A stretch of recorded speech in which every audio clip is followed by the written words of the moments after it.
नल से आ रहा पानी या धीमा जहर। ग्रेटर नोएडा के सेक्टर डेल्टा 1 में नल का पानी पीते ही परिवार अस्पताल पहुंच गए। उल्टी, बुखार, दस्त और सबसे बड़ा सवाल कि क्या हमारे घरों में आ रहा पानी सुरक्षित है या सीधे सीवेज की नालियों से आ रहा है। नमस्कार, आप देख रहे हैं सत्य भारत टाइम्स और मैं हूं आपके साथ विरूपाक्ष कौंडे। मुझे दिक्कत है ये हमारे यहाँ जो सीवर में जो मिक्स पानी आ रहा सप्लाई का, इससे बहुत परेशानी है। बच्चों की तबीयत खराब हो रही है, वोमिटिंग है, पेट दर्द है, बुखार है। अब समस्या ये है कि अभी तक इन्हें पता ही नहीं चल रहा। आ तो रहे हैं टेस्ट करने के लिए, देखने के लिए आ रहे हैं कहाँ से, कई दिन हो गए, पर अभी इसकी कोई सॉल्व नहीं हुआ है पानी का। अभी कम से कम 15 दिन से परेशानी है। आज की खबर सिर्फ ग्रेटर नोएडा की कहानी नहीं है, ये पूरे देश में फैलता एक खतरनाक संकट है। हाल ही में ग्रेटर नोएडा के सेक्टर डेल्टा 1 खासकर सी ब्लॉक में रहने वाले परिवारों की अचानक तबीयत बिगड़ने लगी। मंगलवार और बुधवार को नल का पानी पीने के बाद बच्चों से लेकर बुजुर्गों तक में तेज उल्टी, दस्त, पेट दर्द और बुखार के लक्षण दिखे। रिपोर्ट्स के मुताबिक 6 से 12 परिवार यानी दर्जनों लोग इस संदिग्ध पानी की चपेट में आ गए। स्थानीय निवासियों का आरोप है कि सीवेज लाइन का गंदा पानी पीने की वजह से ये बात हुई है। लेकिन यहाँ सबसे चौंकाने वाली बात यह है कि ये पहली बार नहीं हुआ।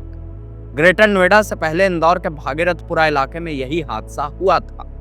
दिसंबर के आखिरी हफ्ते से लेकर जनवरी की शुरुआत तक नल का दूषित पानी पीने से 9 से 18 लोगों की मौत हो गई। आपने सही सुना, मौत। 1100 से 2000 से ज्यादा लोग बीमार पड़ गए। कारण वही था, सीवेज लाइन के पास बिछी पेयजल पाइपलाइन में रिसाव।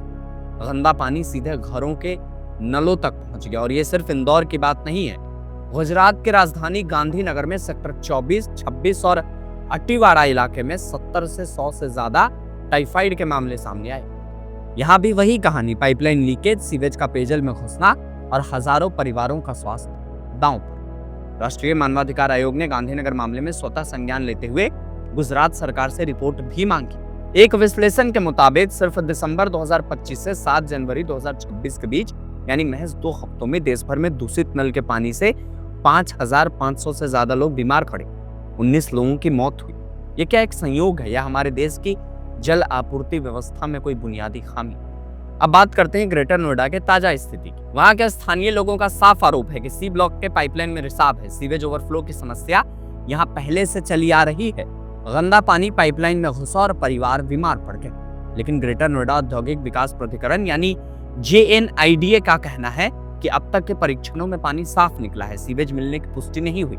प्राधिकरण की टीमों ने निरीक्षण किया, रिसाव की मरम्मत की, मेडिकल टीम भेजी, ORS और दवाइयां बांटी। मुख्य कार्यकारी अधिकारी ने पूरे शहर में अनियमित जल परीक्षण के आदेश दिए। अधिकारी कह रहे सब ठीक है, पानी सुरक्षित है, लेकिन निवासी अब भी नल का पानी छूना नहीं चाहते। वो पैक्ड पानी या RO पर निर्भर है। अब सवाल यह है कि आखिर भरोसा किस पर किया जाए। ये सिर्फ एक स्थानीय घटना नहीं है, ये हमारे शहरों की बुनियादी ढांचागत विफलता है। पाइपलाइन पुरानी हो रही है, रख रखाव में कमी है, सीवेज और पेयजल की लाइनें एक दूसरे के बगल में बिछाई जा रही है और नतीजा जानलेवा है। इंदौर में अफसरों को निलंबित किया गया लेकिन जाने जा चुकी थी। गांधीनगर में 20,000 घरों का सर्वे हुआ लेकिन बीमारी फैल चुकी थी। अब ग्रेटर नोएडा में वही कहानी दोहराई जा सकती है। यह मानवाधिकार का मुद्दा है। स्वच्छ पेयजल हर नागरिक का मौलिक अधिकार है। अब देखना यह है कि ग्रेटर नोएडा प्राधिकरण इस मामले में क्या कदम उठाता है। क्या पूरे शहर की पाइपलाइनों का गहन निरीक्षण होगा? क्या सीवेज और पेयजल नेटवर्क को अलग करने की योजना बनेगी? क्या बिल्डर और आवासीय संघों पर जवाबदेही तय होगी? और सबसे बड़ा सवाल, क्या इंदौर और गांधीनगर जैसी त्रासदी से सबक लिया जाएगा या फिर इंतजार किया जाएगा अगली मौत का? वैसे हम अक्सर कहते हैं जल ही जीवन है, लेकिन आज सवाल है कि क्या हमारे नलों से आने वाला जल जीवन दे रहा है या जीवन छीन रहा है? ग्रेटर नोएडा, इंदौर, गांधीनगर ये सिर्फ शहरों के नाम नहीं है, ये हमारी व्यवस्था की विफलता के प्रतीक है। इन खबरों पर बाकी अपडेट्स के लिए आप बने रहे हमारे साथ और देखते रहे सत्य भारत।